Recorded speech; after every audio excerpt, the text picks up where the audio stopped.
I remember that crisp autumn morning like it was yesterday. The sun was just starting to peek over the horizon, casting a golden glow over the dense woods. I was part of a team of deputies, state troopers, and wildlife experts, all gathered around a makeshift command center in the middle of nowhere. Our mission was to track down a rogue black bear that had been terrorizing a small rural community for weeks. As I sipped my lukewarm coffee, I couldn't help but think about the victims, a young family whose livestock had been ravaged, an elderly woman whose beehives had been destroyed. The bear had to be stopped, and it was our job to do it.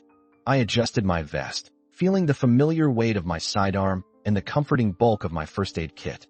My partner, Mark, gave me a nod as we set out into the woods, our footsteps quiet on the damp earth. The air was cool and damp, filled with the scent of damp leaves and the distant hint of decay. We moved in tandem, our eyes scanning the terrain for any sign of our quarry.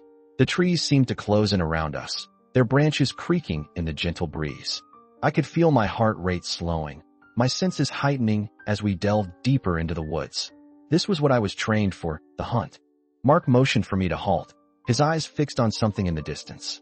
I followed his gaze, my own eyes locking onto a massive shape moving through the underbrush. My hand instinctively went to my gun, my finger resting lightly on the trigger.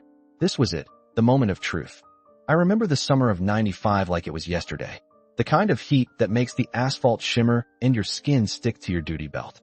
We'd had a string of burglaries in the area, all with the same MO, small, rural homes. Late at night, no signs of forced entry. It was as if the perpetrator knew the victims, or at least knew their routines. I was working the graveyard shift, patrolling the outskirts of town in my cruiser when the call came in. Another burglary, this one on Old Mill Road.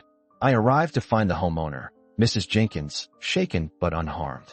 She described the thief as a young male, maybe early 20s, with a messy brown mop of hair. I took note of the details, but my gut told me this was more than just a routine break-in. As I surveyed the property, I noticed something off. The perpetrator had left the TV and jewelry untouched, but had rummaged through Mrs. Jenkins' drawers, taking only a handful of old photographs. It was then I spotted it, a small, hidden compartment in the back of her dresser. Inside, a cryptic note, scribbled in red ink. "You'll never find what you're looking for." My mind started racing.